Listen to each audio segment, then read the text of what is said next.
You gotta go type the title all over again. Oh.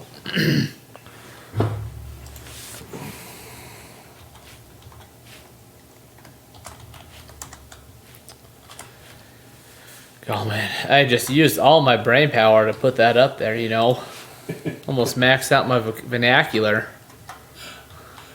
Jeez. I can't even type 2021. Go home, you drunk.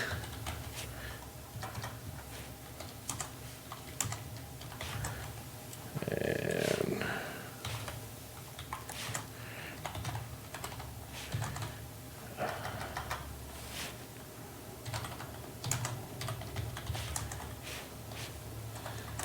You know what? That sounds better, anyways, Brian.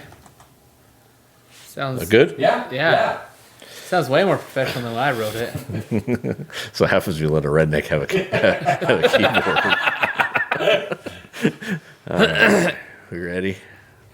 Okay. So I'll do our intro too, so we'll go live here and see what we're doing. All right, here we go. Oh. What the heck happened? Make sure we're live. You're live. I can see it going down there. So let's transition over. All right, here we go.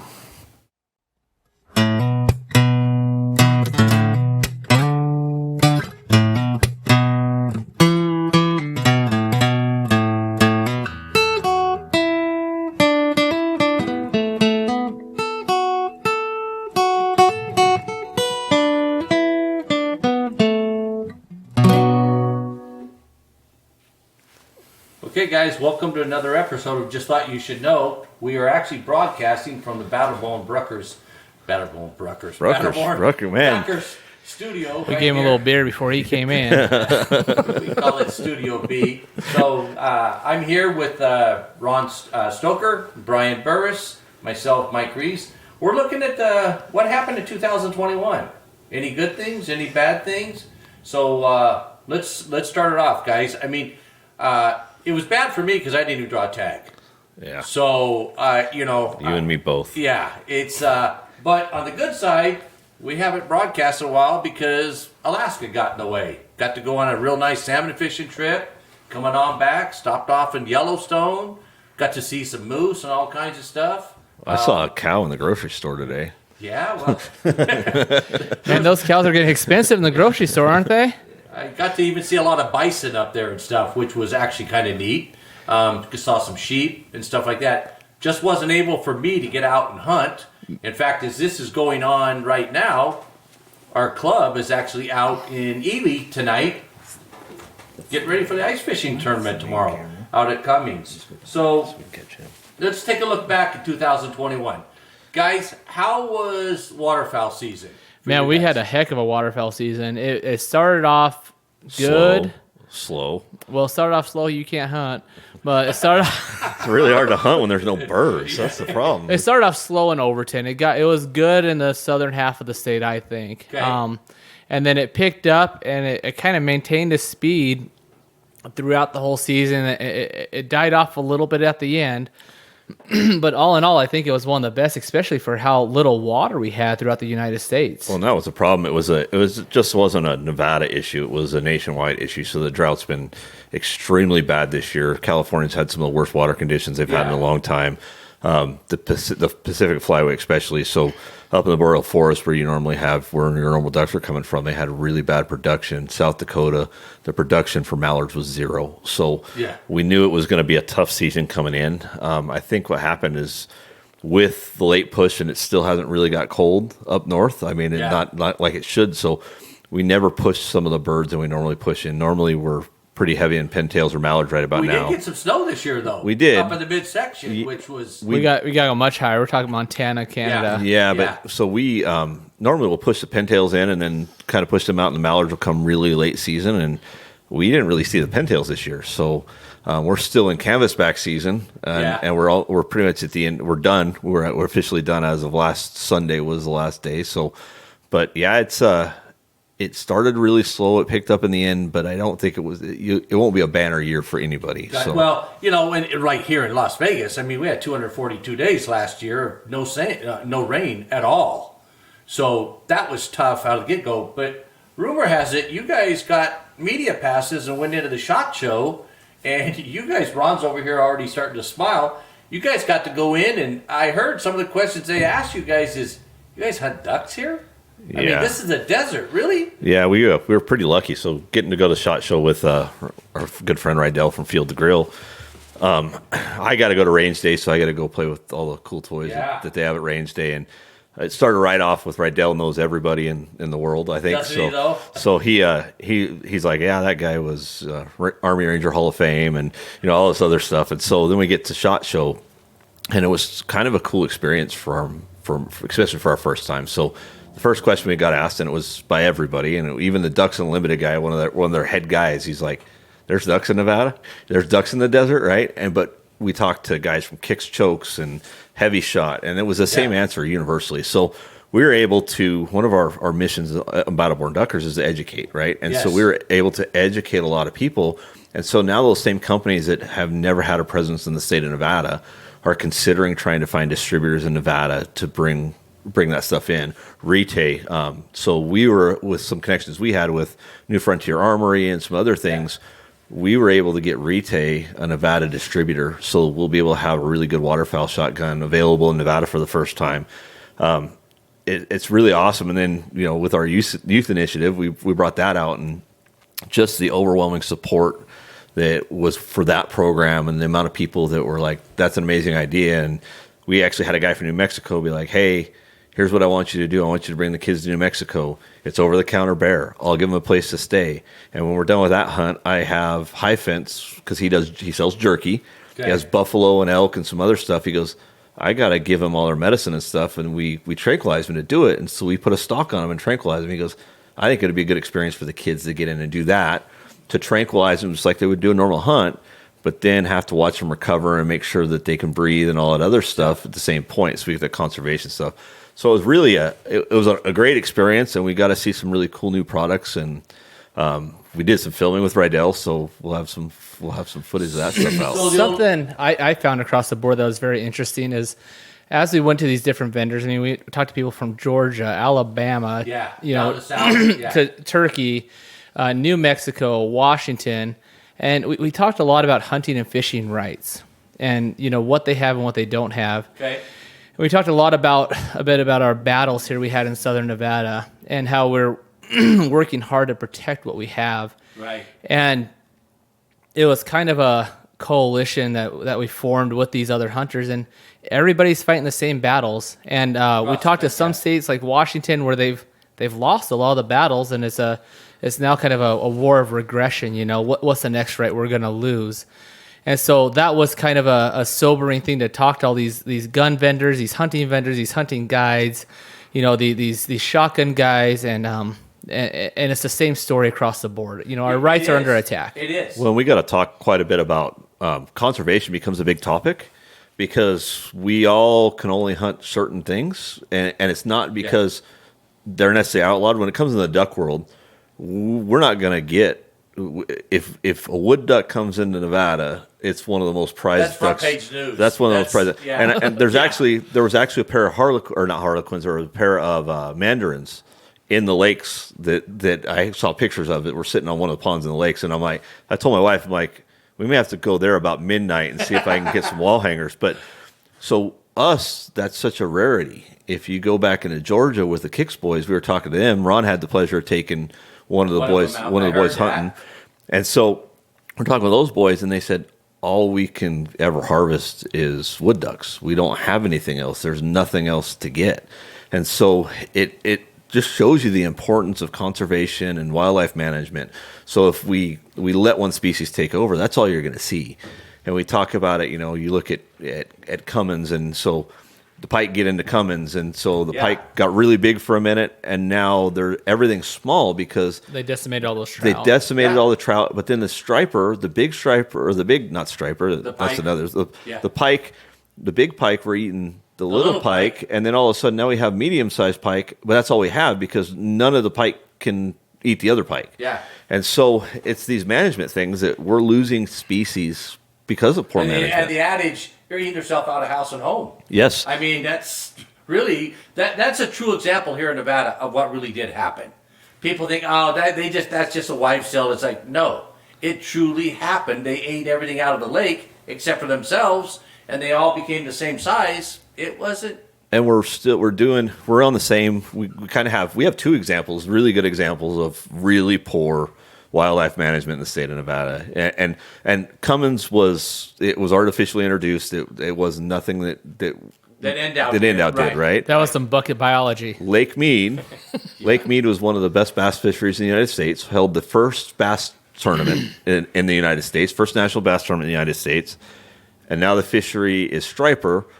It used to be held a trout fishery too, yeah, in the up 70s. until a couple years ago, the biggest trout caught out of Lake Mead was in the 50s, or not trout, striper, because all of a sudden the striper were populated, and striper a voracious feeder, and then nothing could grow. A lot of forage. Yeah. Yeah. So it's just we have to do a better job, and as sportsmen, that's our job. So if your local wildlife board's not doing their job, it's your job to stand up and say, Hold them hey, accountable.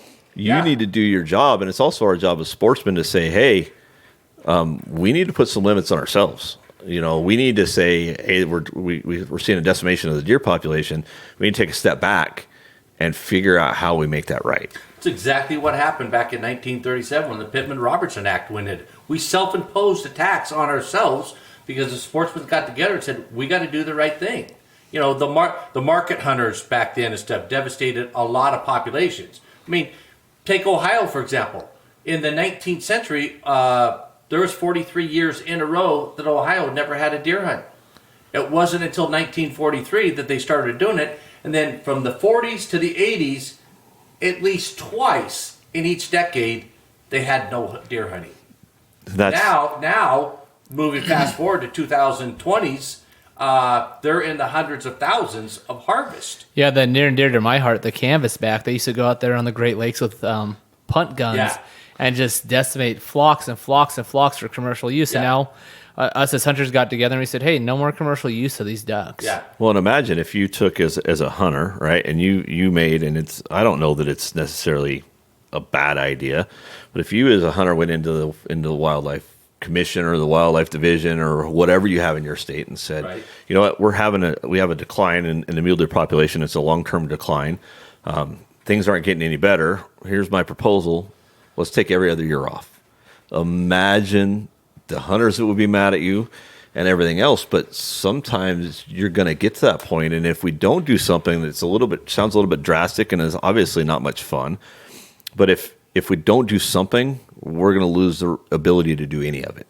And so you have to take into account if we're not going to manage, we're going to have it managed for us, and it's going to be managed by nature.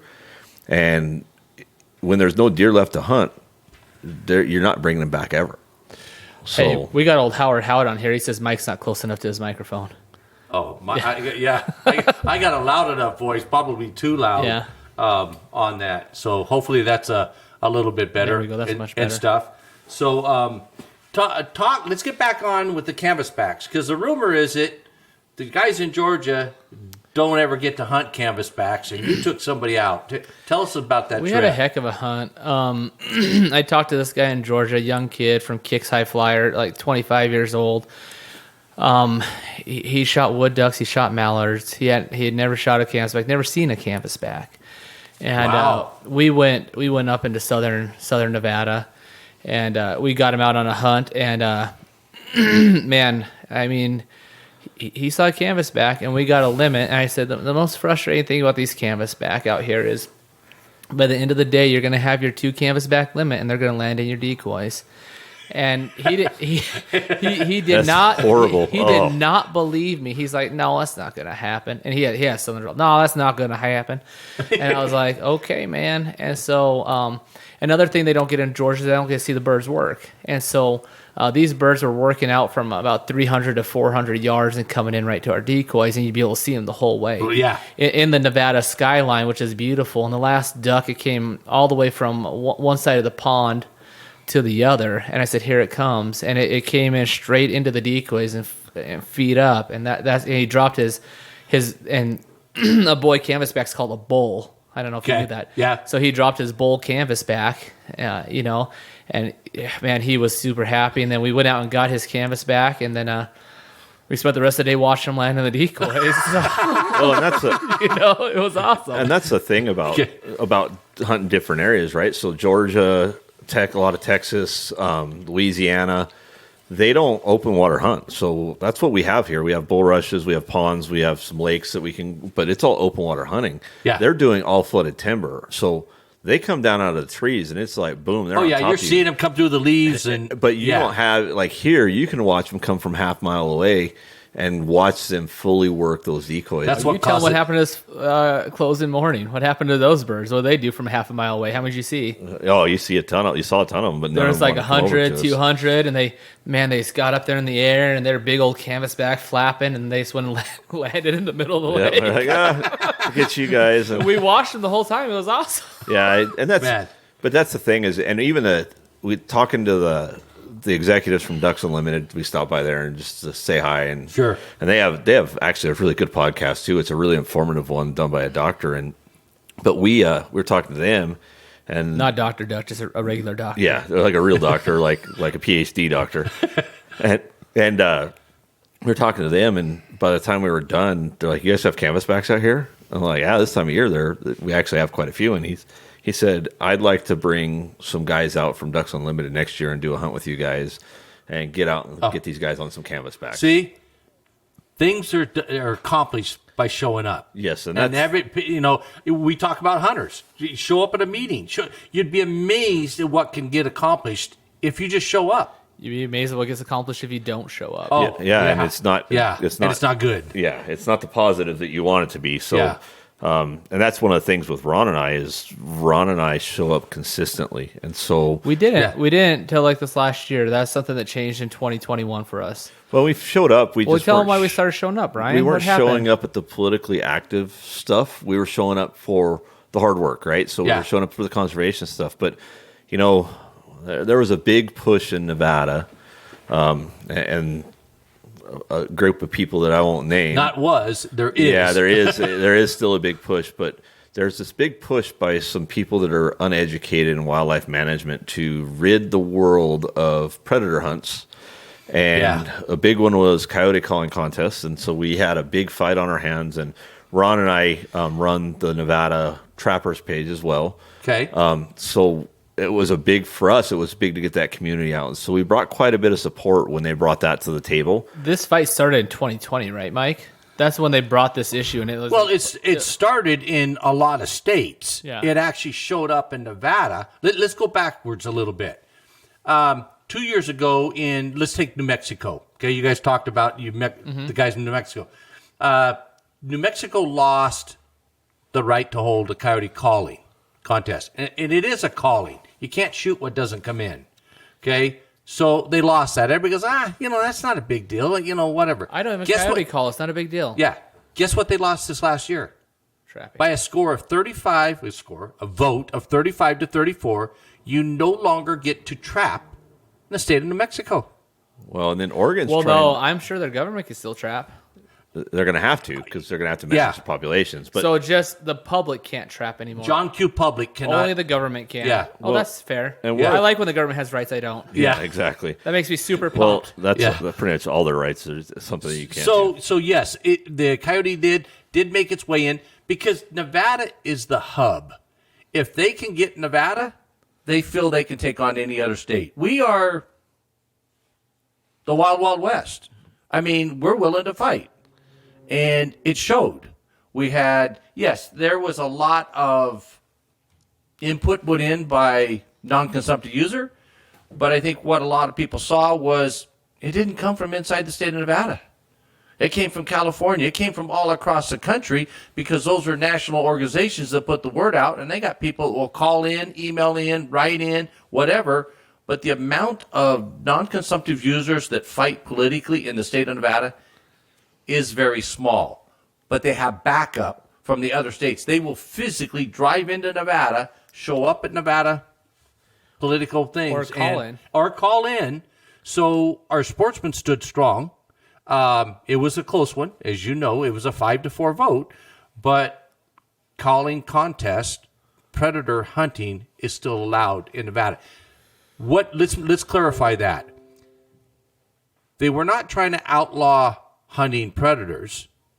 They were trying to outlaw you going as a group with like-minded people and friends to go coyotes. If you, Brian, wanted to go by yourself, then we're not going to make that illegal. Have fun. Yes. But don't take any friends with you, and don't wager. I'll bet you $1 that I can hit the next one that comes in or whatever. You can't have that. Well, the two things that come to mind. We call our game animals. Yes, absolutely. We call ourselves sportsmen. It is a sport and it is a game. And everybody goes, well, it's a blood sport. Where can you harvest any animal without drawing blood? And I don't care if it's cows. I don't care if it's chickens. You cannot harvest anything. So, yes, we have a ton of employees on behalf of NDOW who make their living off us drawing blood. Well, and the funny thing is, you talk about drawing blood. I mean, think about just the birth, right? There's blood in the birth. There you. But I think it's Good point. You can kind of sum up their attitude with something that I heard the other day that was one of the most ridiculous things I think I've ever heard. Was this at a cab meeting? Come out of a board member's mouth. This is a wildlife cab meeting. This is what happens when you don't show up and Brian's not there. We're talking about predator hunting. And we're talking specifically about mountain lion hunt and setting seasons and stuff for mountain lion hunt. And the comment from a board member, and I'm gonna paraphrase, but it's pretty close to a quote, was the problem is not the two-legged animals. The problem is the four-legged animal, or not the four-legged animals. The problem is the two-legged animals, and we need to control the two-legged animals. I'm like, so are you suggesting we kill humans so a mountain lion can live? And so I literally stood up at the end of the meeting and I said, that's the most ridiculous comment I think I've ever heard out of anybody's mouth. Yeah. And it's just they're so uneducated and they're not driven by facts. They're driven by emotion and feelings. Yeah. And motivation. Well, and in that same meeting, you had, again, another CAB member go on record saying, I think that we should not hunt female mountain lions. So therefore, I think we should cut the mountain lion season down by 3 months. And I heard somebody not on the record say, well, go talk to the predators and make sure that they leave my fawns alone for 3 months out of the year and we'll both be happy. Yeah. So back to what got me and Brian into this is me and Brian, you invited us to one of these meetings and it was during the Corona. And so we went live on a video, and I was on the phone with Brian, and it looked like I was watching a Saturday football game. Like I was running around the room going, what the heck is happening? What are they saying? What is this person saying? This is nuts. Did she really say that? Like me and Brian were just like going bonkers listening to this lady, and it was infuriating to the point that it was hilarious.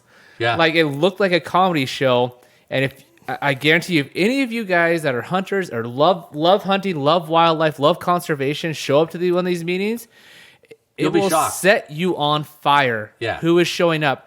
And before me and Brian were showing up, how many people were there? Like you had like one sportsman advocate, maybe two. Generally, one or two, maybe. Yeah. And now me and Brian, we look for it what is it? It's like a monthly like football game. Like we go and watch, we go and watch the regionals, and then we watch the finals of the Wildlife Commission, and we get to participate too, throw the ball around a little bit. It's kind of funny because Mike has been kind of in that position. He served on the cab for Clark County for quite a while, and now he has officially been promoted. He's a county commissioner now. Yeah, he's all grown up. Wasn't looking for that, but it came and found me. But I'm glad I took that step. Mike and I have both had to experience what it's like to be in a position. So I'm an elected board member for our town board, and there's certain things you can say, there's certain things you can't say, and you really got to watch what you do. However, while you're on the board. However, I go into the cab meeting, and now Mike can go into the cab meeting. Yeah, and we don't have to follow the same rules, and so. We're entitled to our public opinion. We are entitled to our public opinion, and there's certain lines that you're not allowed to cross, and if you cross those lines, you're going to be cut off. Like if I were to say Mike was on the board, I'm like, well, Mike's an idiot, and Mike doesn't know what he's talking about. You're not allowed to incite something. So you cannot call somebody out specifically by name. Right. But you can make sure everybody in the room knows what the you're person you're talking about, Yeah. right? And so Let's quantify that. When you testify at a public meeting, you are to address the board, yes, not somebody else in the audience. So you have to phrase it to the board, and you say, we have heard in the past people say this, people say that, without saying the names. You can legally say that because you're not inciting anything. But if you said that guy over there, Joe Blow, whatever, you can be escorted out of the room because you're not allowed to incite a crowd. exactly. Hey, And so you can. we gotta. Oh, go ahead. I'll So say you after can. this. You could like I stood up and said that I'd heard the most ridiculous thing I'd heard in a long time. And then basically repeated what was said 2 minutes earlier by Yeah. a specific person. But that was on the board. You're allowed to address the And board. everybody knew who it was. And so here's what happens is this is how the antis are going to work. Is so they immediately went and tried to censure people because they didn't stop that comment. That comment was completely legal. Yeah. And so you've got to understand that it's a dirty tactic from them. It's all about whatever they're going to do, whatever they need to do to win. They don't like freedom of speech, huh? No, Man, that is weird. And they're upset. I will tell you, the antis are upset. Ron and I started bringing people to these board meetings, and now the sportsmen are outnumbering the antis in this meeting for the first time, and they're upset because there's too many people interacting with the board now. It doesn't feel safe. That's what one said at one point. Yeah. So yeah, no, exactly. We got Because guys. of Brian's beard. Brian's beard is intimidating. That's right. Yeah. So we got a gentleman on here. Old Brian Romolino. I said that wrong, but that's okay. Okay. So what do you think about predator hunting in rural areas with a bow? I think you should do it with a gun, but that's just me. Well, okay. Let's 'cause you can't shoot a talk bow. about that. We have a problem right now with predators in Nevada. Okay. Absolutely. Let's put it on an even playing field. Mother Nature, during the birth rate, let's take coyotes. When a coyote has a litter, it has an average, say 6. Okay? It can have 4, it can have 8. For argument's sake, let's say it's 6. In a perfect world, if a doe has a fawn, they generally will have twins. I say generally, in a perfect world. Last year, Endow said the rate was 1.4. So regardless of what the overall population is in the state right now, you are 4 times higher production rate with a coyote than you are a mule deer. At that kind of odds, to me, they're an unprotected species. There should be no regulations on them. Well, now You can coyotes you can trap year round. As far as a bow hunting, the question is, what are you trying to do? Are you trying to get your accuracy better, or are you really trying to eliminate predators? well, and I think for the bow hunters, I think it's a productive means. It's just it's a tougher hunt. It's going to be a lot tougher hunt than somebody going out with a gun. I know we sat at that. I don't know if you drive up Anthem in Henderson. Yeah, that's true. You might be able to get them right out your car, man. But Well, Get here's one of those the downside. crossbows. Here's the downside of hunting with archery. Do you really want to practice a running shot? no, and that's the problem. Is you got to have if you can have a clean, ethical kill. I'm all for it. Yeah. Any legal way, and I'll go a step further. You got to worry about public perception. So though. there was Yeah. a big push at the cab by people, and one of the regulations that they want to clarify and change some wording on, and they said that they were cleaning up and simplifying language in some of their drafts, and there was nothing simpler about anything that they did.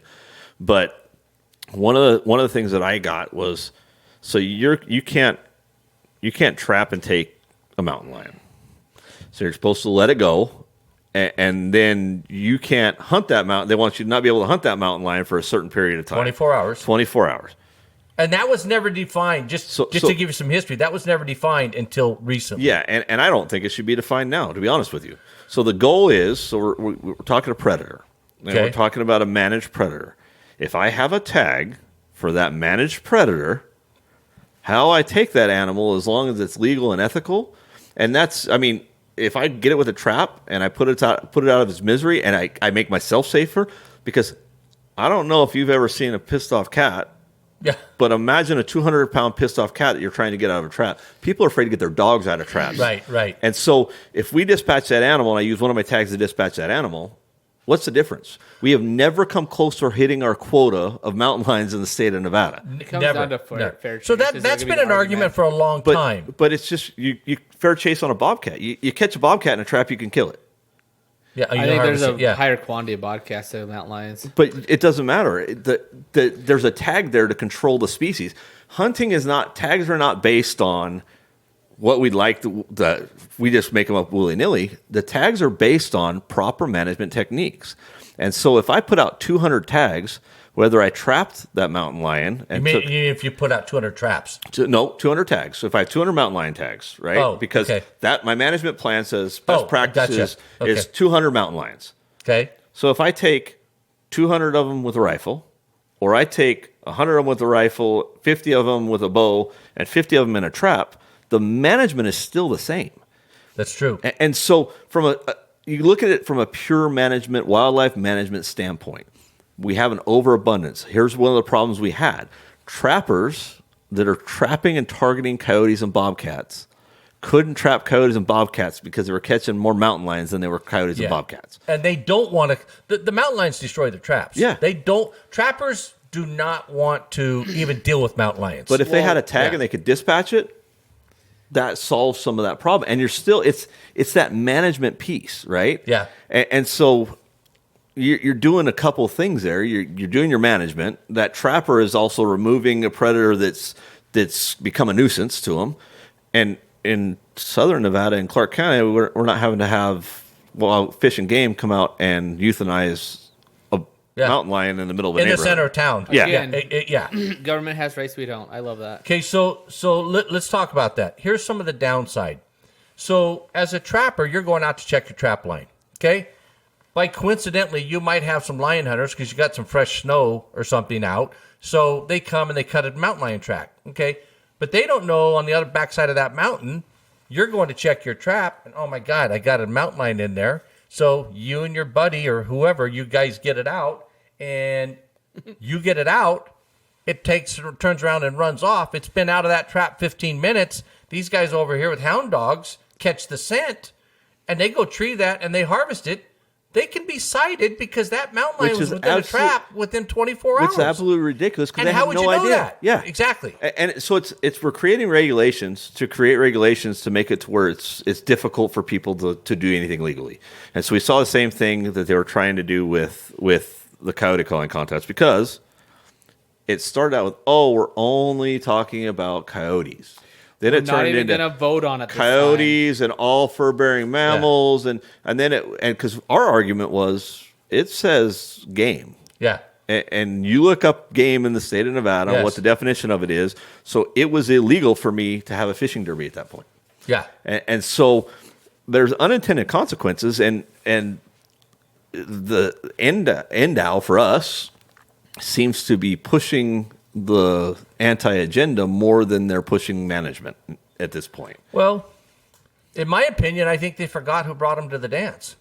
Well, yeah. I mean, it's us sportsmen that pay their fees. It's us sportsmen that pay for the management of wildlife. I've often said wildlife only has a value if you're willing to pay for the management of it. The general public does not pay for the management of wildlife, yet the Supreme Court has said the game, wildlife, belongs to we the people. Therefore, they have a say in the management of it. It's been long debated over all these years. Yeah, but we're the ones who pay for it. It's kind of like inheriting a house, if you will. Hey, me and the brother, we've always done this, but the daughter goes, well, who cares? But when you sell it, I get half or a third or whatever. Is there any fair and equity in that? And we as sportsmen have honorably paid for the management of wildlife. You guys are a prime example of that. This last year, talking about 2021 review, how many duck boxes did you guys put up? How many ducks did you guys help ban? We had a really good season this year as far as it comes to conservation.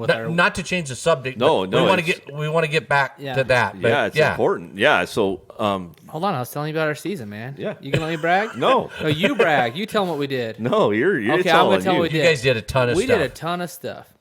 No, I'm joking.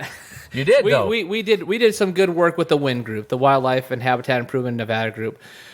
We put up close to 30 goose nesting boxes. We put up 15 wood duck boxes in southern Nevada.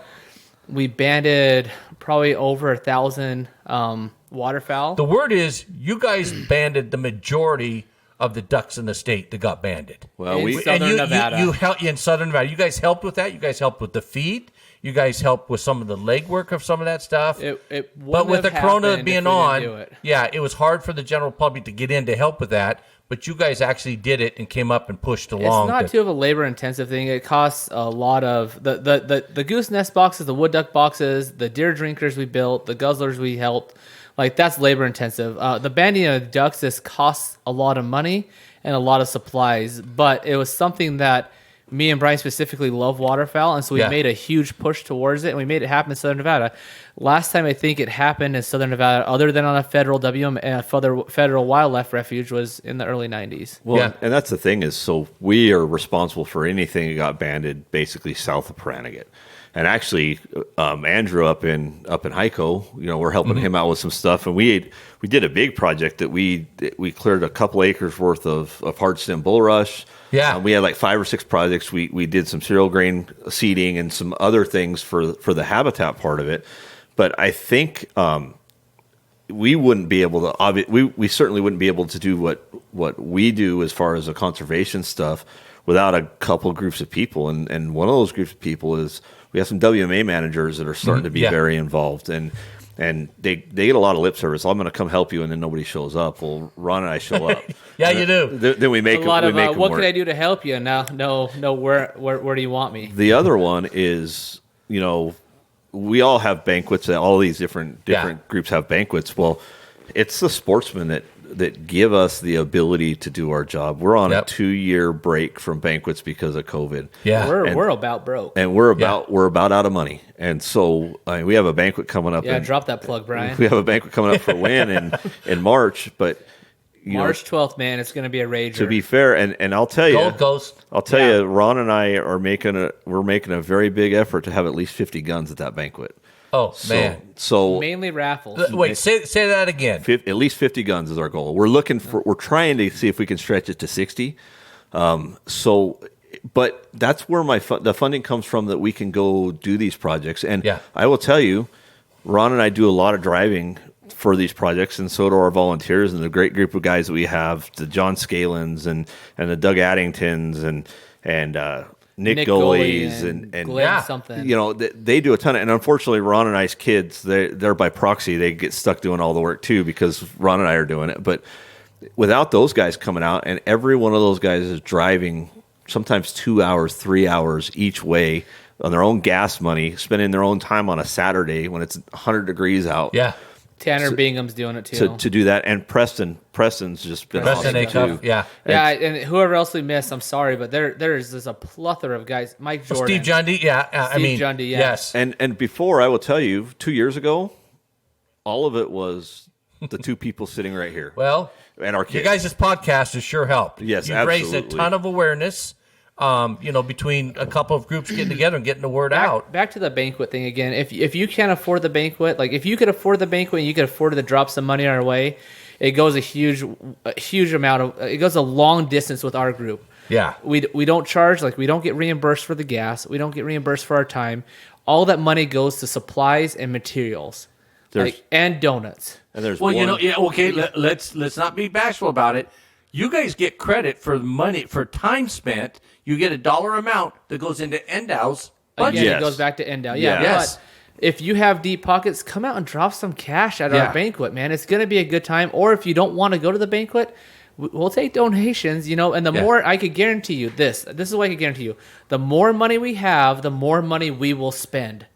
Yeah. We spend until we're out, and that's like this year we had to stop, right? yeah, we had to stop we projects actually have because- guys in the group that have Dude, I hate when my checkbook gets that low. we have guys in the group that still want to do projects. They said, Yeah. I'm going to take this out of my pocket. I'll get reimbursed after the You guys banquet." did have. I came to one of you guys' meetings, and guys Yeah. go, "Okay, here's what I'm going to do.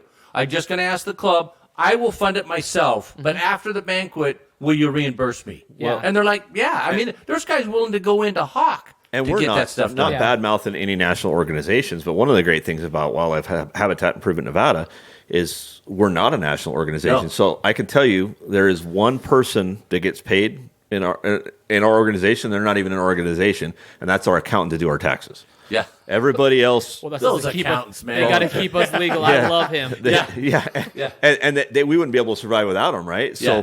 but everybody else volunteers their time. Our wives and Accountant family even give us a discount. Yeah, Yeah, go ahead. yeah. Our wives and family volunteer their time, so we run a banquet. That's an understatement. It's a lot of work. The wives are the key behind And a lot of this there's stuff. a lot of Saturdays off duck season because Saturdays are in duck season. We're duck hunting, but our I know. wives, You guys don't answer your phone. I get it. our I'm wives, jealous. our wives Probably got dropped in the lake again. also don't see us during banquet season and during project season because we're busy, and they see it's a banquet season during the banquet because that's Yeah. when they have to come help us. But and I'll tell you that Woods and Water does an excellent banquet for their guys, and We do. and they donate a lot back to the Boy Scouts and shooting clubs and youth they clubs. bought our corn and this year. They bought the corn for the duck banding projects, and so you've got Desert Bighorn, you've got Ducks Unlimited is a great group, and so all of these places can't survive without sportsmen coming in and footing the bill for them to be able to operate. Yeah, they do.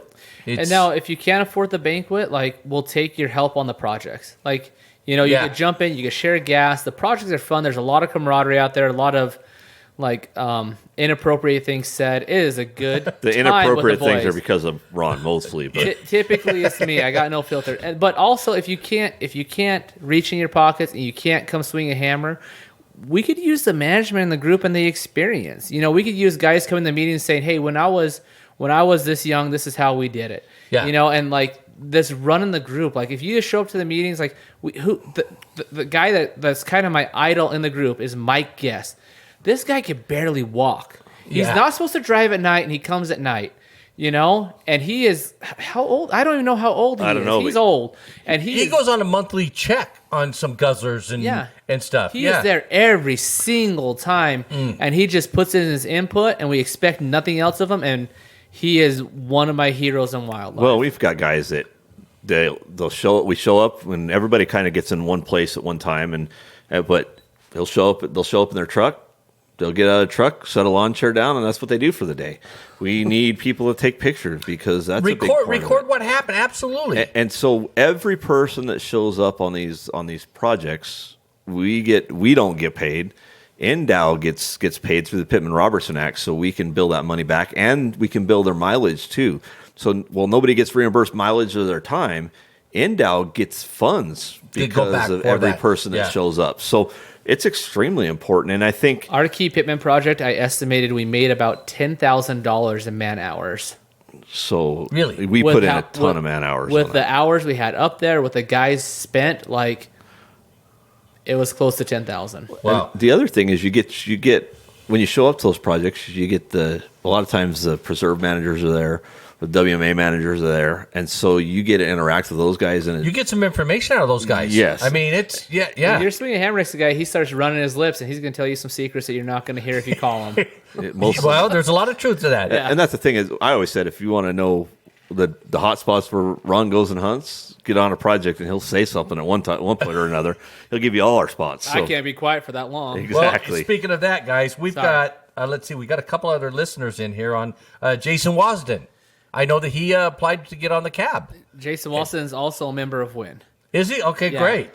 Hey, Jason, you got any questions? He says, I can't shoot predators or harass chickens where I live in Las Vegas with a gun, but I could sure use a crossbow. Well, people don't understand how much we're overrun with coyotes now. And the reason for that was because all they changed was the regulations pertaining to trapping back in 2012. So for 10 years, we basically haven't had trapping in the valley.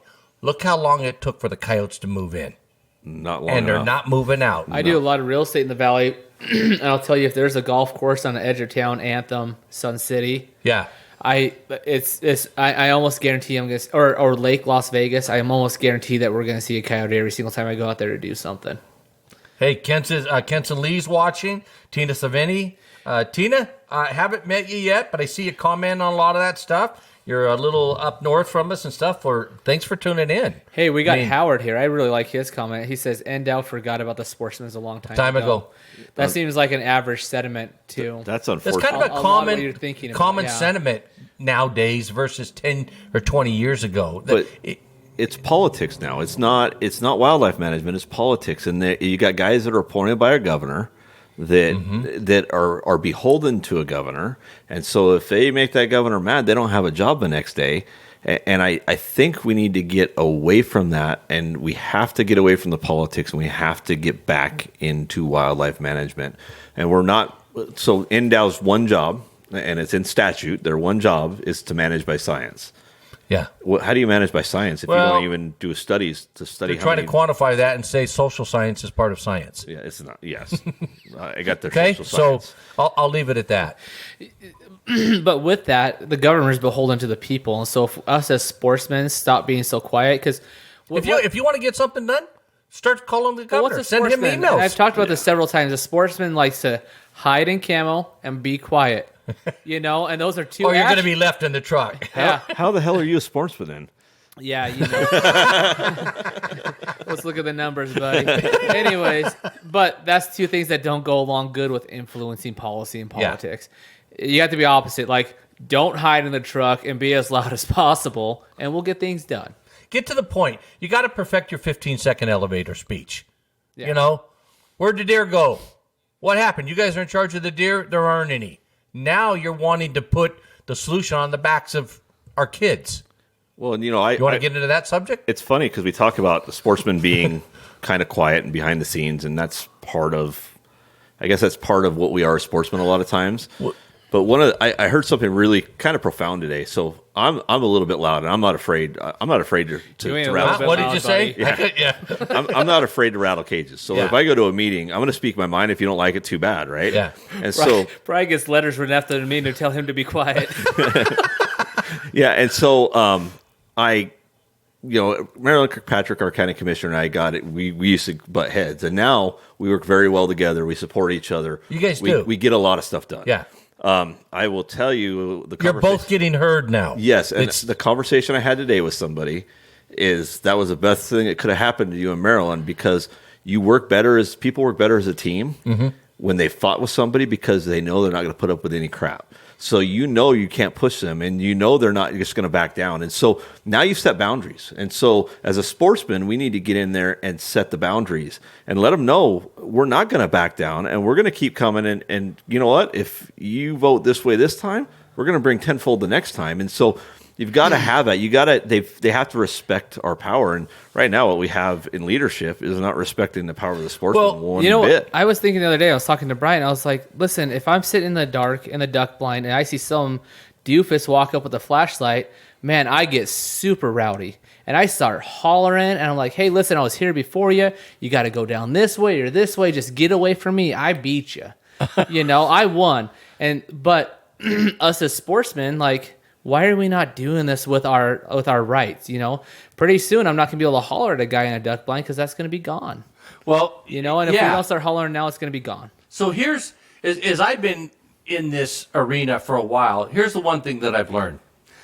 Sportsmen just want to put in for their deer tag and go hunting. Sit in camo, be quiet. It's like, I've never had to fight this hard. I always just put in for my tag. I get my tag. I've never gone to a wildlife meeting. I'm not, and our population went from 250,000 deer to 80,000. I say it's way less than that, but are you aware of that? Well, we wouldn't know, because there's no studies on the deer population, how do you manage by science if you don't even know how many deer you have? Yeah. We'll fly over and count with a helicopter. But, and as good as my 2-year-old does. Everybody kind of brags about what gun they shoot and this and that. And I've told people from time to time, we need to get this far and wide. The most powerful tool you have in your arsenal is a keyboard.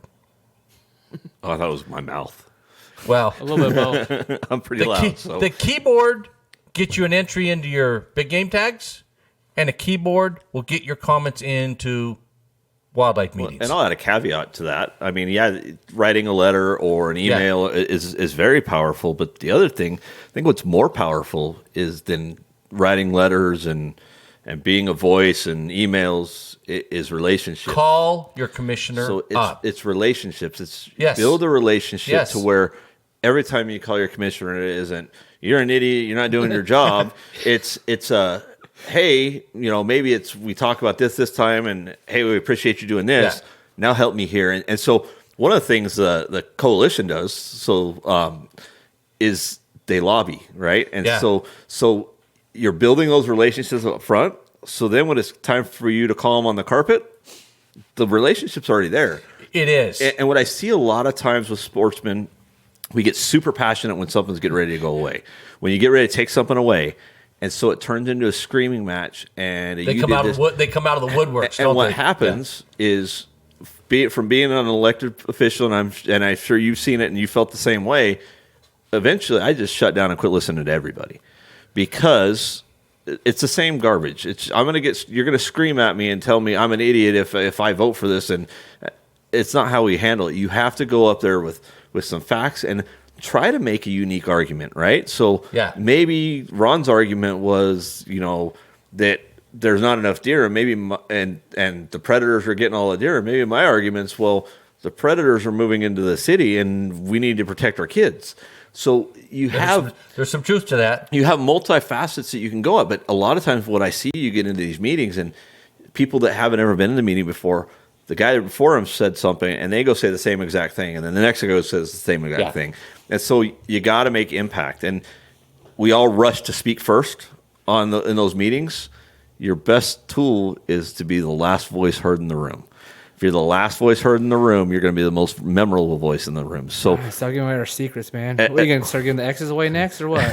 But as sportsmen, we sometimes rush to take the microphone, sit back and see what arguments are made, and then counter those arguments. As a lobbyist, I will tell you, if you're relying on win or lose on the microphone, you lost.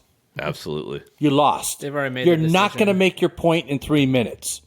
Where you're going to make your point is to call your respective commissioner up, whether it's a CAB member or state wildlife commissioner, call them up, take 15 minutes. You don't have a timer going. You're not going to be cut off. You're not, you still got to keep etiquette, but you can let them know. If you're going to be a representative for sportsmen, I'd like to tell you how I want to be represented. And I like to see the deer. I want to go deer hunting. Right now, we have a problem with that, okay? There's probably a lot of reasons why, but some of the things that we can attack right now is, why are you trying to put protection on an unprotected species?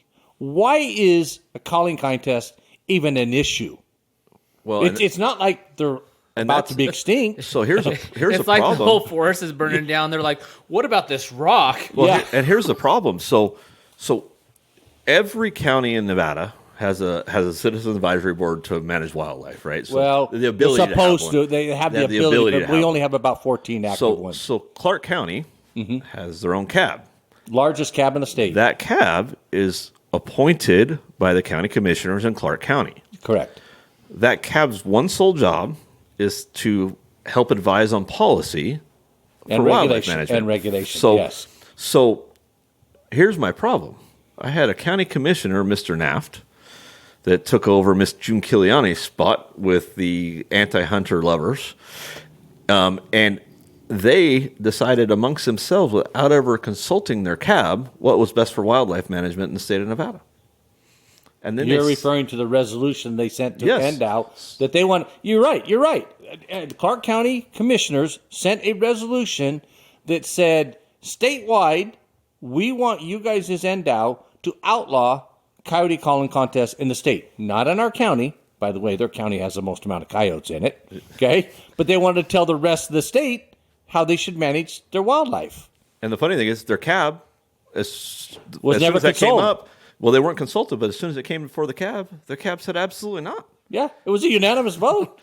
Yeah. No, I take that back. I think there was one that voted. Yeah, there was guaranteed there was one. There's one. Yeah. But the funny thing about that is that consumes so much of the time that could have been better spent to manage wildlife. That silly coyote calling contest. And we're still fighting the predator management part of it. And we're going to have to fight meeting. it. It's going to happen every year. Now we have duck season, we have banquet season, we have project season, we have fight the coyote calling contest season, and I look forward to it because I'll fight them all day long. Now, Mike, so 2021, we did some great things. We had some great projects. We won the coyote calling contest. I remember that. I remember I had my Bluetooth on. I was walking out the duck hunt, and I heard that vote come through, and it was one of the best feelings ever because I thought we were going to lose. We won the coyote calling contest. What's on the chopping board for 2022, man? What are we going to have to finish fight? 2021 then. No, go ahead. Let's just fast forward. So the other downside of 2021, the reports aren't out yet, but through me talking with people and stuff, the success rate the year before, which is typically 42 to 48% on big game, okay, last year came in at 35%. What, you can't find something that's not there? That's right. This year, the rumor is it's going to be less than that. So it is bleak out there for a number of reasons. Now, those are some facts. Looking forward to 2022, to change that, more horses are going to be round up. They'd like to get gear to almost up to 20,000. They'll be happy with 15,000. So they're trying to get wild horses. BLM is trying to get wild horses off the landscape. Now, they're going to try to do the not artificial insemination, but sterilization and stuff. Some people can laugh about that, joke about that. But in the true science of management, how do we manage? We harvest. Well, yeah, and that's so. Talaga had he made me laugh during that meeting. That was probably some of the best comments. The whole meeting was the comedy show. Remember Talaga? Comedy show. So he asked. It was great. So they're talking about rounding up all these horses, and he's like, "Well, what are we going to do with the horses? We're just going to put them in a pen and leave them there for 40 years until they die?" He goes, "Are we going to give them to schools as class pets? Are we going to make it a pet of the month club? I mean, what are we going to do with these horses?" You got to have. This is the hard truth of the I heard fact. they like them in France. They like them in Europe. Mexico. Yeah, I mean, a lot of places. But people, when Meat we say prices are things going like that, up. Maybe you'll reconsider. people think that we want to eradicate horses. No. We want to get them down Just to wanna manage 'em. a management level that's already been predetermined, and all we're asking is for BLM to do their job. One of the saddest animals in the state of Nevada is the wild horse. Wild horses are Physically, starving by to looking death. at it, it is. They're It's almost as sta- bad as Brian after duck season. Yeah, exactly. They're starving to death. He was kind of dejected, I know. There's not enough forage for them to eat. No. And so now we've got the horses competing with the deer and the elk, and management preferences been given to the horses for way too long, and now the horses are skin and bones, and so they're starving to death. I mean, sad. we were appalled at what happened in Nazi Germany because they did the same thing to humans, and now we're doing it to animals, and we're calling it humane. Yeah. And that's what bothers me is we're calling that a humane practice, and the antis are the first ones on the front line screaming we can't round up the horses. There's nothing more inhumane than Mother Nature. She is the cruelest of them all. Absolutely. I mean, it's a tough life. Being a wild animal is a tough road to hoe. How do they die? They Most of them lose their teeth and can't feed themselves anymore. Yeah. It's a slow, sad death. and if it's Howard not says they disease, it's starvation. Howard House says predation. they probably taste good. Yes. I heard they taste Europe very thinks good. so. But predation and disease and starvation. I mean, they're all prevalent. I mean, Yeah. a mountain lion gets a hold of a deer and doesn't kill it. It just suffers until it finally just dies. Yeah. And so it's Mother Nature is not a pretty lady. It's not. It's not. So- and yet they think it's us as man that is the worst, and that's not the truth. No, and so hopefully we can institute some better management policy. Obviously, we need it for the wild horses, but we need it for that's part of the overall management plan for all game. You Yes. know? And it has to go with predation management. It has to go with harvest management of our big game animals and our small game. And so the way Nevada does my understanding of the way Nevada decides how many deer we get to harvest is what the harvest rate was the year before. In some, okay, let me quantify that. In some areas in the state, they do not fly. Mount Charles is a good example. They've never flown it. So yes, because there's such a small allocation for tags, they look at and science and wildlife management deals in trends. So let's just say 50 tags. If you give out 50 tags every year for 5 years and you have a success rate of 50%, you're like, we're not hurting the herd. We can continue to do that. Why spend time and money to go study something that the data is already showing it can support that. That's kind of the definition of sustainable. Now, when you give out 100 tags and you only harvest 25, let's talk Area 10 for last year, because I lobbied this one hard. I hunted Area 10 last year with my kid.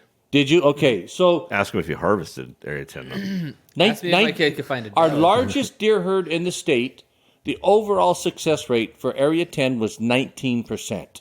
Last year, not this hunting season just finished. The one before that How was many at tags did they give 19%. out? They Close to had three. 1,000. They had 3 seasons. Oh no, more than that.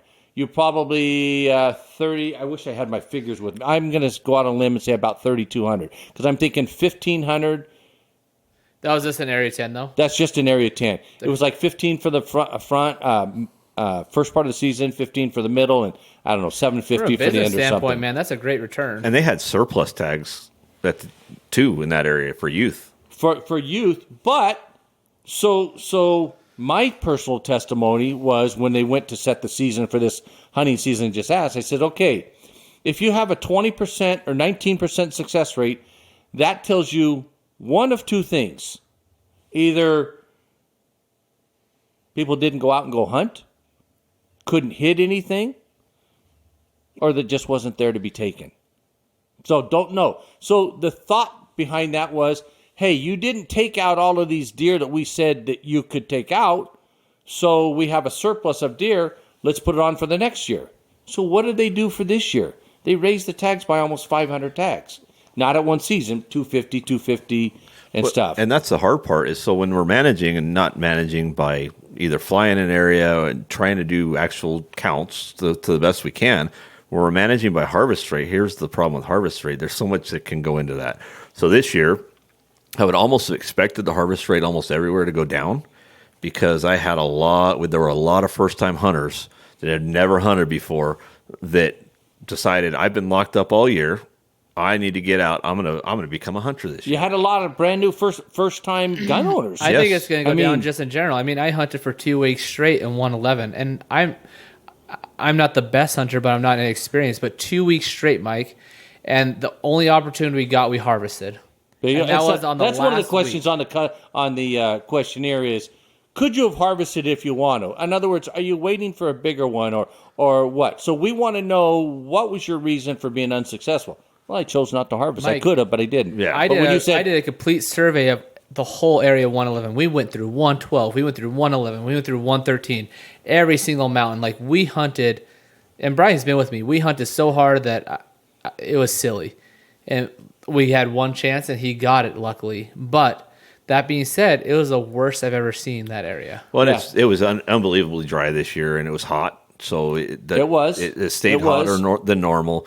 And there's a lot of factors. But I do think when you're managing, if you're not managing a scientific method, then it leaves a lot of things to question. So is Area 10 the fact that, is our harvest success rate so low because there's just no deer there? Or are the other factors, is it, hey, that's an easy tag I'm going to put into it, but man, now I don't want to drive that far. And it could be all those things. But I would tend to go with the deer population's been on such a decline. I would tend to go with, hey, we're not harvesting deer because there's nothing there. And that's the tough thing. And unfortunately, we get into harvest rates and stuff like that. I mean, it's tough, but we've also got to get people into the mindset of getting new hunters out there. So a new hunter, you have been losing a tag. But what to a new happens when you hunter. take a new hunter out there and you never see a single thing? Well, exactly, and that's tough. mean- but here's the problem we're having is our number one source of new hunters is what? Our youth. Youth. And they're doing everything in their power right now to take hunting away from our youth. To You're make right. it more That's on the difficult. table. That's There's on 2022's fight. Yep. I'm super riled up about it. It's okay. Looking ahead It's for not going to be around 2022. Brian. He just pumps me up. Yeah. On the table right now, they want to change the youth age from 18 to 16. This is only proposal right now. So, and one of the other proposal is in the youth, they used to always be able to hunt archery, rifle, muzzleloader. Now it looks like they're going to ask you to pick your poison, if you will. Do you want to just hunt archery? Do you want to just hunt rifle? So what bothers me is the solution to the problem they're putting on the backs of the youth. Yes, Are the youth that successful? In years past, they've had a pretty good success rate. But Yeah. you got to keep in mind, a youth can harvest a buck or a doe. Yeah. So Well, we could just change that. yes, Well, and that's the other thing is, so the other thing that they're talking is, so right now the maximum number of tags that youth can pull in their 6 years of eligibility is 5, and it's on the table to drop out to 4. Mm-hmm. So now what we're doing is we're taking an opportunity for them to draw a tag. We want to get rid of 17 and 18-year-olds and make them adults. So when they're just really learning to be good, When they actually efficient hold a gun hunters, properly. and when they can actually effectively hunt, we're going to take their ability to be able to hunt away from them. and not only that, they're going to take away whatever bonus points they had as a Yes. junior and not allow them to carry And them so over they're going to an be adult. 16 years old with 0 bonus points, with almost no opportunity to be able to harvest an animal. Then, with the whole, just the muzzle. The great thing about the youth hunt in the state of Nevada, the one good thing is they can hunt all weapons. Yeah. And so if I got a kid that we go out That's archery, easy on the parent. well, and if I got a kid we go out archery hunting, Yeah. and we just can't harvest, we can't connect, well, I got muzzleloader season. And very last choice for a lot of guys is to take your kid out on a rifle hunt. So you have an opportunity to harvest an animal 3 different seasons. And we all know that archery season is a whole different season than by the time you get late rifle season. Starting with the weather. So you may not have any deer in there during archery season, but come rifle season, they're all over the place. And so it's just you're taking every opportunity to limit the amount that the kids can do. And now we actually just saw some stuff about youth duck hunt stuff that kind of riled our feathers a little bit too. And so we've got 2 separate areas now where they're actively going to limit what youth can do if we don't step up as sportsmen and say no. Right. Enough's enough. And it's probably going to be on the backs of the adult sportsmen a little bit if we allow our kids to keep having the opportunities that they should have. We're going to have to sacrifice a little bit, and that's part of being an adult, right? You sacrifice for kids, and the way I look at it They're our is, future. if I could, They're the get- future of the industry and of the legacy that we're leaving behind. yes, and they're the ones, when you get old and feeble, they're the ones that are going to be able to take you out on that last hunt, right? So you want to be able to go out last hunt. You must have been better be talking to my nice to the son. kids. You asked for your kid to put you down when you're duck hunting. Anyway, Pretty much. no, this is what riles me up. I remember before they introduced this youth tag. I was 12 and I hunted with my dad on an adult hunt. We are never successful. Do you know what gets a kid or a hunter out of being a hunter really quick? Unsuccessful. Unsuccessful. And so they're setting up the youth to be unsuccessful. They're limiting their seasons. Now they're taking away, they're making them choose, so they're making it harder. What if a dad can't go out archery season, all of a sudden something happens, and he can't go out now, but that's the one he chose, and now he can't do rifle and muzzleloader. So they're limiting kids' options. I have 5 kids. One of my favorite things to do with my kids is to take them out hunting. Yeah. And the quickest way to kill a sport or kill anything is to take the youth out of it. And with these NDOW regulations, is they're taking the youth out of a sport, and they're gonna kill hunting in Nevada. And it drives me nuts. And then with the waterfowl proposal that we just saw in Southern Nevada, Northern Nevada, they're leaving it alone. Southern Nevada, they're taking another day away from youth hunting is what they're proposing. And again, that's just taking another opportunity away from our youth. And I might be riled up because I have 5 kids, and the first one I just went out hunting with, and it was awesome. And I don't know what's wrong with Nevada. I don't know what's wrong with NDOW. Why are they doing this to our youth? It drives me freaking nuts. It gets me riled up. And I'll make sure all my kids show up to this next academy and make sure that they know what they're doing is not right. Well, in other states like Arizona's a perfect model. They have a huge deer camp for their youth. They have an elk youth tag. They have a deer youth tag. They have a antelope youth tag. Out-of-state residents for Arizona, $5 year-round license for a non-resident, 30-year deer tag for a non-resident youth. Arizona's trying to keep their youth in hunting. Yeah. Why is NDOW trying to get the youth out? This is infuriating. to me. And the sad part is Southern Nevada. I'm not angry though. Southern Nevada takes the brunt of all of it. So Southern Nevada, they're looking at taking a youth hunt day away from the Southern Nevada kids. And they're saying, well, the usage isn't high enough and blah, blah, blah. Well, the usage isn't high enough because, hey, you're not promoting it properly. You're not giving the kids the opportunity. And then when they do get to hunt, you're making it very difficult. So that's part of it. But the other thing, you go up to Northern Nevada. What does Indal's sponsor for youth in Northern Nevada?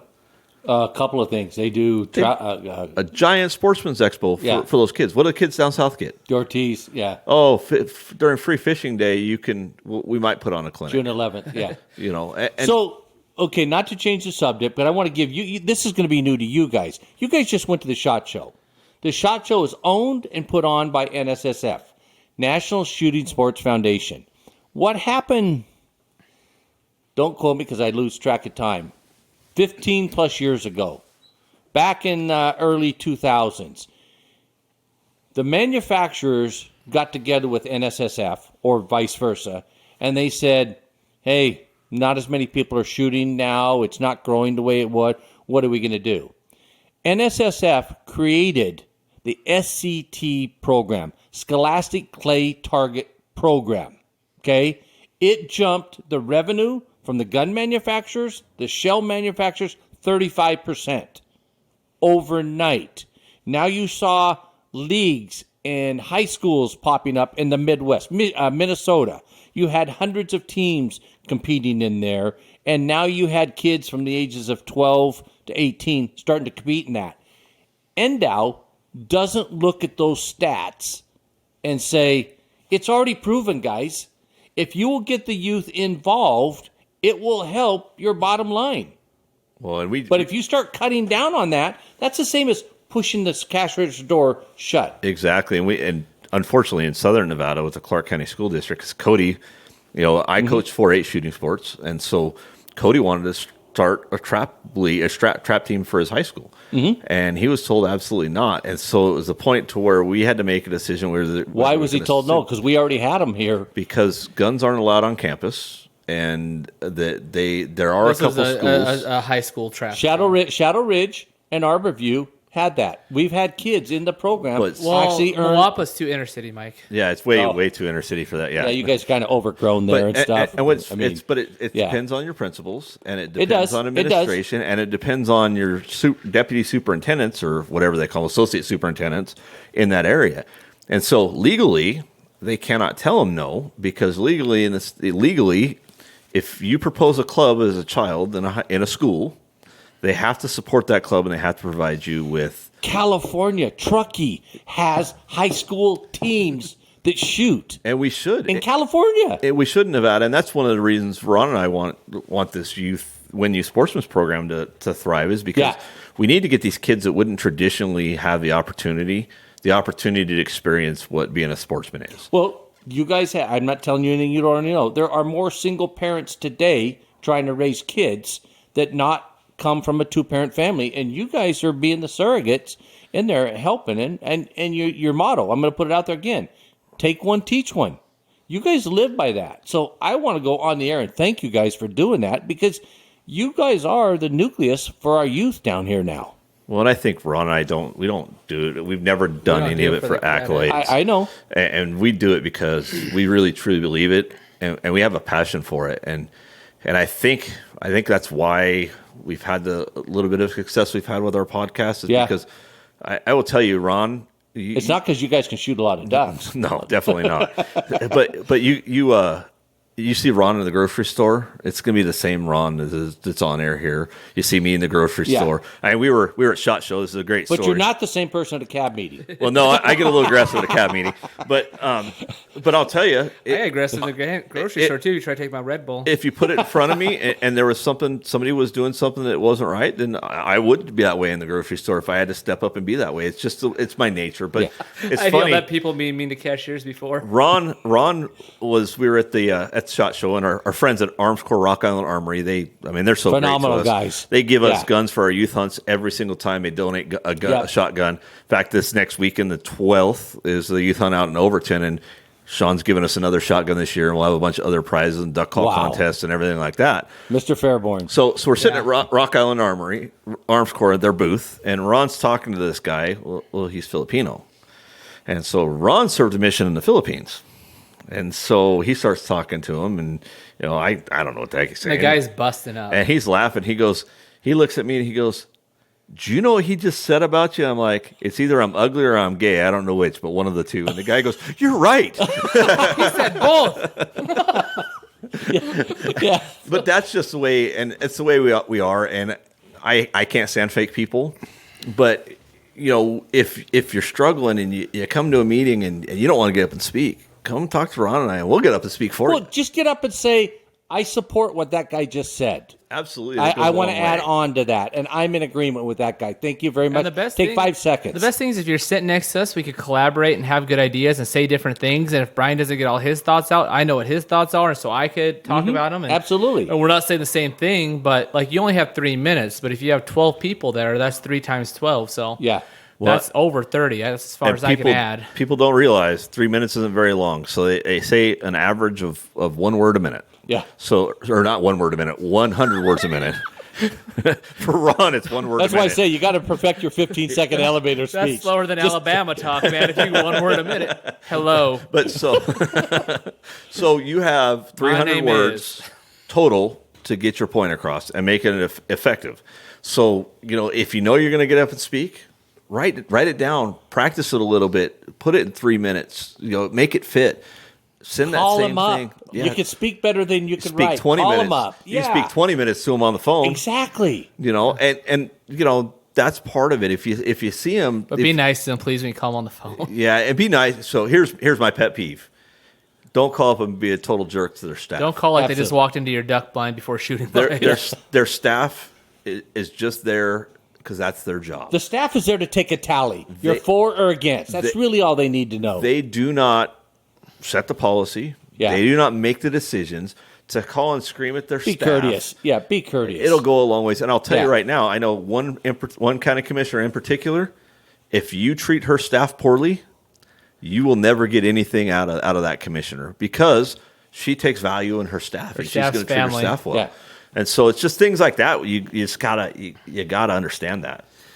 Well, Mike, we sure appreciate you like just introducing us to this world and like bringing us into the fight, and hopefully we could drag a few more people in to get rowdy with us. I just looked through here. We got a lot of comments on here. You guys got a great following on your podcast. All I these mean, guys the are shot duck show. line friends, man. But yeah, Yeah. I like all these guys on here. Well, that's the thing is, Can't thank them enough for being on here and saying mean things. and you have to put yourself out there if you want to affect change. You have to put yourself out Yeah. there, and you have to be a little bit vulnerable.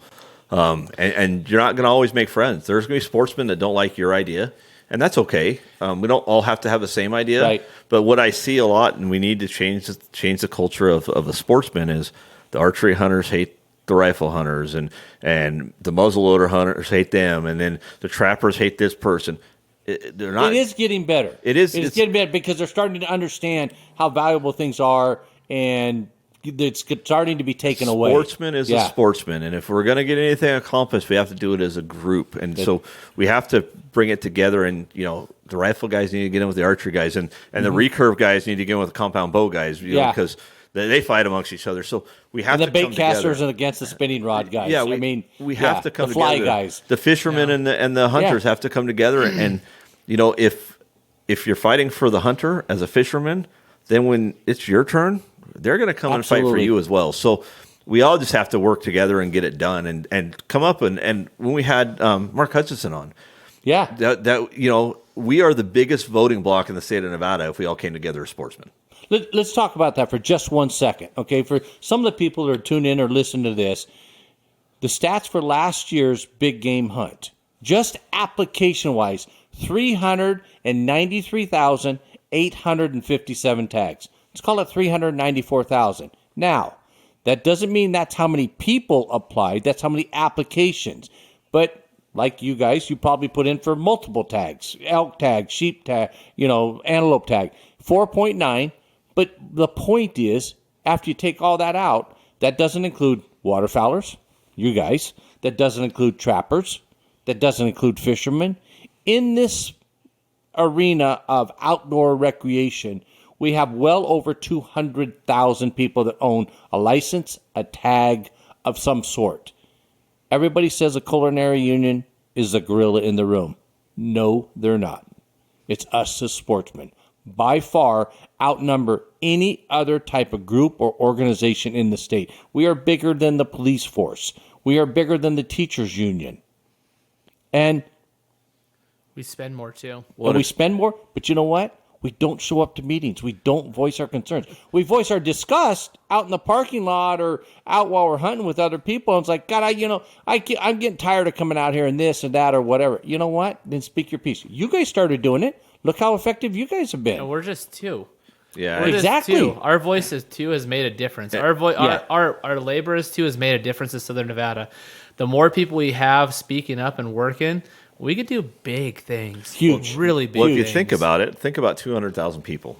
Yeah. Think about it in town and city size in the state of Mike, Nevada. you got a comment if you want to read it. Go ahead, Brian. Outside of Reno and Las Vegas, I'll bet you 200,000 would be close to the population of just about every other city and town in the state of Nevada. So you take the two big population centers out, and we got more power than just about every other little town and city in here, and that's a pretty powerful thing if you think about it. So, It is. It so you've got a ton of power, and we got to speak up and do it. And I'll tell you that Ron and I just got out and started being vocal, and we started being more active. And what happens now is in certain parts of that power cycle, right? You have the cab members, and you got this person, and you got the biologist. There's times that Ron and I will get a phone call because that expertise is in our wheelhouse, right? So they'll call us, and especially it comes to the youth duck hunt. Ron and I are very active Absolutely. in providing programs for the youth duck hunt. So we get the phone call saying, "Hey, they're doing this. They're looking at this policy. What do you guys think? Can you get a hold of some people, find out what the sentiment is?" So if you get involved, you have the opportunity not only to make your voice be heard in the room, but it's heard long after Yes. the room as well. And people will know you, and they'll get to know you. Hey, that guy's at every cab meeting, and he said this, and I really agree with it. I'm going to reach out to him and have a discussion about it. No, absolutely. I'm glad you said that because we got a viewer watching right now, Kenson Lee. Kenson Lee, as an individual, changed the hunting dates on turkey. I coined him, a.k.a. Mr. Turkey, because he was the one, he was just like you guys. If he didn't have a tag and he knew somebody did, hey, let me take you out there. Let me go. And he started saying, hey, it's too hot. What we need to change the dates because you don't want to be hunting turkey while it's still 90 plus degrees. Da-da-da-da-da-da. So he showed up at meetings by himself and was able to change the start and ending dates on a turkey hunt. So you think it can't be done? Kenson is a perfect example of being involved. Kenson doesn't know anything about hunting turkeys. It's not like he's harvested the state record bird or anything. I mean, and that's another. He's another one that's a perfect example of Ron and I preach mentorship. We preach it. Yes. Mentor. Kaysen, I don't know. Kenson, he's taken out more hunters than I can count. I know. On turkey, and I'll tell you, if I got a turkey tag, I think he'd be my first phone call because he's going to know. Oh. He's going to know the ins and the outs of it. So that's not my expertise. I Yeah. was gonna hang out by the restaurant. He bugged me to put in for a turkey tag, so I'm in a water seminar this week, and I'm going in and I'm typing it in. I'm going, this is February 2nd. I thought it was open till the 7th. It goes, turkey tag season is closed. You can get a bonus point for next year. It closes on the 7th. I think it closes January 31st. So I missed it again this year. Did you buy a bonus point? Yeah. Okay. But And that's a cool. he wanted to take me turkey hunting. And that is one of the You things. tell them I'll draw. You take me. Okay. That is one of the things that I think that the Wildlife Commission really kind of got right. Now it's still kind of it's going to be new, but you just said it. So you couldn't buy a tag, but you could buy a bonus point still. Yeah. So there's a separate period that you can buy bonus points after the tags are closed. Sure. Yes. And so you have the ability, even if you miss the draw, Yeah. and you're like, oh man, I missed the draw. You can still go out and buy your bonus points, which As if you had drawn, as if you applied, but didn't applied. get drawn, you still get the bonus you point. still get the bonus point. So I know there's supposed to be emails going out about that. I haven't seen one from them about it yet, but there is going to be some clarification on that stuff. But there are some good things that are coming. Yeah. But I will tell you, there was a lot of input that came when that came up as well. About A lot. It's already a pretty difficult system to manage for some people. Now you add that extra thing. So that was, and I will tell you, you think that you tell your cab something and it doesn't go forward to the state board. I will tell you, anything that I've ever brought up to the cab is an issue, and we've had a Paul Dixon's done a meaningful very discussion. good job of taking it forward. Yes, Paul Yeah. brings it up, and you'll listen to it, and he'll bring up that exact point that you brought up. So it is important, and he does listen, and he takes it forward. Now, whether the state board listens to it or not is sometimes questionable, but if you don't put your voice out there, you have no voice. And Exactly. You don't actually have to show up at the meetings anymore. You could log in via Zoom for the commission meetings up in Reno. Yeah, it's a WebEx. WebEx, yeah, For it- Clark County, it's what, yeah. but the state wildlife is on a Zoom. Yeah, so Yeah. you actually don't have to be there. You could sit at your house and drink a beer and You listen sit to in it your and duck chime blind in. and do it. Yeah. Yeah, I did it. Yeah, I did mine from the duck blind one year time this year. I was Yeah, that drinking a excellent. beer. I was drinking a beer, listening to the cab meeting the other day, yelling at people. And Brian was in the room. He wasn't even on the phone. So I do have one comment on here. Mike Kowal. Hold on, I just lost it. Goes, Shout "Hey, out to Mike. He's an Ely. Yes, he is. Hey, Mike Reese, what would you think about having the elk, deer, rifle, muzzleloader, archery seasons to match and be in sync to each other instead of having seasons overlap? That's been some thought, but the consensus was that they'd much rather have quality over quantity. What their fear was, somebody's putting a stock on a deer, and these other guys are going after elk. They just go run right through and they bust that hunt open for the guy to do it. So what they've tried to do is keep each discipline separate. So all elk hunters are hunting elk, and then all deer hunters are hunting deer. I'm not saying that's the perfect, but that's been the rationale in thinking. But if somebody can have some data or bring it up, if the amount of tags continue to go down, it might be feasible that just go ahead. There's not that many. Go ahead and put them all out there together. But when you had 28,800 tags, imagine all of those people being in the field at one time. That was one of the negative comments that Utah always got because they were only open for 10 days. So if you're going to go hunt, everybody's got to hunt during that 10 days. They didn't stretch the season out. Now, me personally, my comments on this are, it took me a while to catch on to this, but if you want to control the deer population because you know it's down, the problem we have is we set the season dates first. So if the biologists are going to recommend a higher quota, because that's where the revenue comes from, I would have voted to shorten that season as another means for control it. Here's the three things that take place. NDOW already knows before the tag application period opens up. They already know how many landowner tags they must give out. Okay? So it used to be that the amount of tags could only be 1% of the quota. I'm not saying that they ever did this. I'm just casting the question out there. When our allocation was so low, did they keep on putting tags up because they had to stay under the 1%?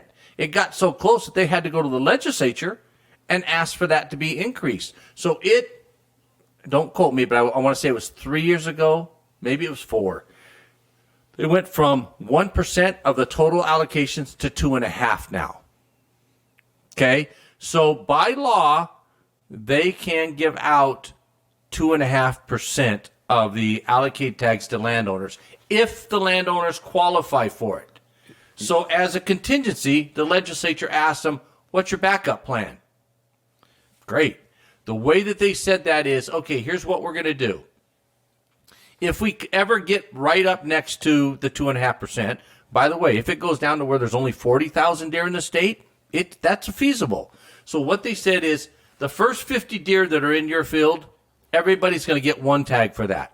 Okay? And then we're going to kick it up. 51. Now you need 51 for your second 50 to qualify. Then if there's any tags left over, then they're going to go, okay, 52, to where they get rid of all of the landowner tags, but it may take more deer. It's feasible it could take more deer than the 50 in order to get you to that landowner tag. See, and that's part That's of their backup plan. And that's the tough part about big game tags and a tag system and just so much into it. So we have a bunch of different categories, right? Mm-hmm. So you have guys that are getting 3-4 tags in a season, guys going 5 and 6 seasons without getting any tags. And then you have landowner tags on top of it. Well, here's my little bit of heartburn with landowner tags. I understand the purpose of it. I understand the need for them. But here's the problem is I get a landowner tag in 111, that unit, I hunt the whole unit. Right. It's not my land. It's not where the damage is being done. Right. So what's happening is these landowners are then turning around and selling to guides. And so you're now having to compete with people that you wouldn't normally be competing with because they have a landowner's tag. And, so Isn't it in Utah, if you get a landowner's tag, you have to shoot it in your field? Well, in our depredation back in the 80s and the 90s, we did depredation hunts to the landowners. And it was in the regulations that it must be harvested within 1 mile of your ranch. Okay. Then it was like, okay, but part of the problem is Migration. migration. Yep. Yes. So take 111, for example. The deer could have spent 3/4 of the time just out in 111. And as the pressure comes in, as the season and as snow and stuff starts coming, well, where's the field? It's down in the lowlands. So as that temperature starts to drop, where are they all going to conjugate? It's down in the fields. Now, thank God we have those fields because it's proven to me that they're beneficial because as the overall population goes down, landowner tags have been going up, which means there's more and more deer on the landowners. And I'm saying to myself, okay, you know what? I think the reason we don't have, this is my opinion, I think the reason we don't have the big migrations that we used to is more and more fawns are being dropped on or near ag fields. So that's all they know. They don't know how to migrate. They don't know where the other lands are at. So they start to hang around the ag fields. Now, is that fair to the rancher? No. And so, But the rancher, so that's where the landowner tags are very valuable, right? So you can harvest those, if you're within a mile of your ranch, those deer are going to be coming down your field. I mean, guaranteed, right? Because it's an easy food source. They got water there. They got everything they need. The problem is now I'm 40 miles away and I've sold the tag to an outfitter. well, that was for the benefit of the landowner because that tag that you were given is really only worth $30. Yeah. So it's how can we compensate them even more? So in order to do that, they opened it up to that hunt area. But what's happened is a rancher's main concern is to ranch, the farm. So they involve brokers. And that way, because they don't want to have to go out and go, okay, now I got these. I don't want to have to eat this. I want to get some money out of it. So then you got brokers out there. Just like if you want to, Ron's in the realty business. If you really want to move your house or sell it, what do? You hire a realtor. Because that's their, that is their main business. Yep. So they have the contacts. So people that have the money that want to get them call these up and go, hey, dude, can you get me a landowner tag in such and such an area for next year? Those are the guys who generally know. And as I've talked to some of the ranchers around where I'm at, they're already pre-sold. Oh, yeah. Here's the problem. On the ranch that I have, there's 1,300 acres. I don't own that, but it's all fenced in, so I'm considered part of that. But I don't farm for a living. Therefore, I'm not entitled to it. Okay, so where was I going with this? Time to grow some corn so you can harvest ducks and deer. That makes sense. Well, yeah. So what happened is their count last year was 25% off. The count this year was 25% off. So in 2 years, they've lost 50%. What do you think that does to the price of landowner tags? Oh, through the roof. Is it their fault? No. So I can understand anytime in capitalism, anytime that somebody starts making a pot of money, it either wants people to shake their hands and say, dude, I'm glad somebody's making it, or it creates jealousy or animosity. What I try to put out there is the landowners did not create the lack of mule deer in the state. But yet it's happened to be solved on their backs. The rules are being changed to them in the middle of the game. Now it's going to take 51, 52, 53, 54, 55. And they're going, why am I taking the brunt for this? Because you guys didn't do your job. All your job is to grow deer. Well, wait a minute. This year you got $1.2 million in a predator plan, and you can't control coyotes? You can't control mountain lions? I think you've lost sight of where you're at, and yet you want me to take the brunt for that. It's a management issue, and my issue isn't the fact that they're selling their tags. I mean, I'm okay with that. My issue is you're solving a problem. You're supposed to. The whole idea is to compensate for damage. Yeah. And now I've got a whole hunt unit open, and so now you've increased the pressure. And there's some units that it's all ranchers in those units, right? Through the birth, the deer spend more time on the land now. Because that's how they were raised. Exactly. Yeah. But 20 years ago, 30 years ago, no, you had a big migration. Exactly. Now, so that tells me the value and the worth of that rancher. No, and they certainly do have a lot of value there, and it's a tough situation all the way around, right? It is. It's not easy for anybody, and we have one group that their job is to manage wildlife. I don't think they necessarily do it as effectively as I would like, but that's part of it. I've been a fan of NDOW. Okay, but I've also questioned NDOW. And here's the only beef that I have with them. In the real world, if you guys have an ailment, you go see a doctor.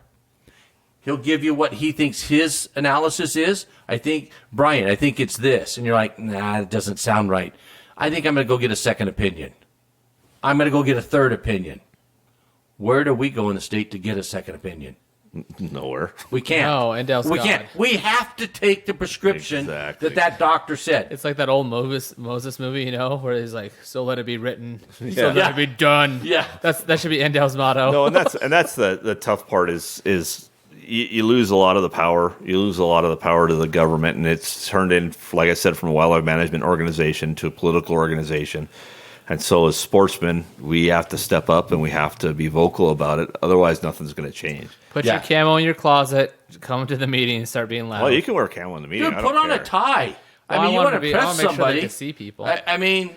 Come you have a tie, Brian? If I put on a tie, they're going to think I'm going to court. I got tie downs.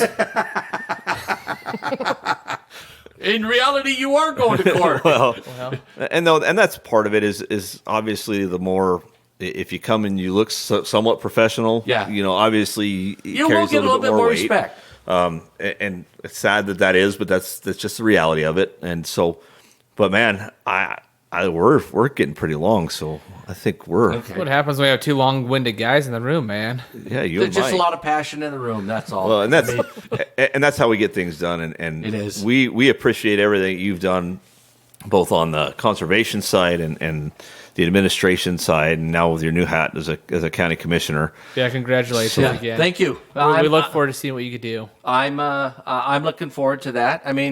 Hey, we can write resolutions now. There you go. You never know what can happen. Can you write a resolution that outlaws Clark County Commission from ever making a stupid comment again? Yeah, just to be clear, Mike is a Lincoln County Commissioner, and he's going to be up for re-election soon, and we're excited to have a sportsman in a good seat. Yeah, so I'm looking forward to it. It's like full circle, coming back home. I've had my ranch up there for 20 years. That is home for me. That's where my family's from. And, I graduated high school in San Diego, but man, my heart's in Lincoln County. Well, and all the way through. And just speaking of re-elections, we're not going to tell you who to vote for, Republican, Democrat, Independent. One thing I will tell you is vet their love towards the sportsman. Mm-hmm. And if they aren't behind the sportsman, don't be behind them. Yeah. So it's important that we get good people in the seats. It's good. We need people writing good legislation that helps manage wildlife versus becoming an encumbrance. One of the things we worry about is this next legislative cycle. If it's controlled by a certain group of people, we will lose coyote calling contests and the right to trap in the state of Nevada. So it's important that you vet whoever you're voting for. Stay involved. And make sure that you're voting the right way for the sportsman and to keep our rights. I got two shout-outs to somebody I just saw got on here. Okay. You got Jack Spencer Jr. on here. Jack, thank you for tuning in. And we got Mel Belding on here. Thanks, Mel. Mel put a lot of comments in on the last state wildlife meeting, and he is a wealth of knowledge. So I'm glad that these guys got on, and I'd like to hear from those guys as well. Mike, well, thanks for doing what you do, you. man. We appreciate you. Well, yeah, we appreciate you, Mike. And, like we always say, if you're going to go out this weekend, take somebody with you. If you're going to take somebody with you, make sure you try to teach them something. If you can't take somebody or teach somebody, make sure you hunt hard. Absolutely. guys. Thank you.